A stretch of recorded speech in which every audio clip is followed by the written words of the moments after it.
वळूयात पुढच्या बातमीकडे। राज्यसभा आणि विधानसभा निवडणुका बिनविरोध झाल्या पाहिजेत असं शशिकांत शिंदे म्हणाले। पार्थ पवारांबाबत त्यांच्या पक्षाने निर्णय घेतलाय असंही शशिकांत शिंदेंनी म्हटलंय।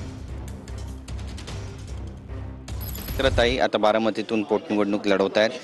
भूमिका काय नेमकी राष्ट्रवादीची? कारण सुप्रियाताईंनी यावर सुद्धा भाष्य केलेलं आहे, पण नेमकी भूमिका काय असणार आहे? शेवटी अजितदादांच्या रिक्त जागेवर उपमुख्यमंत्री म्हणून शपथ घेतल्यानंतर त्या जागेवर सुनेत्रा वहिनींनी निवडणूक लढवण्याच्या संदर्भात त्यांच्या पक्षाने निर्णय घेतलेला असेल तर तो त्यांच्या निर्णयाच्या संदर्भात त्यांनी निवडणुकीला समोर जायचं आहे। आम्ही या बाबतीमध्ये अजूनही चर्चा केलेली बसलेलो नाही आहे। आम्ही त्याच्यावर निर्णय घेऊ, परंतु असं हे बिनविरोध करत असताना एकमताने ते झालं तर चांगलं होईल। नमाज पठण झालंय त्या ठिकाणी आणि टिपू सुलतानचा फोटो काही दिवसांपूर्वी लावण्यात आला होता।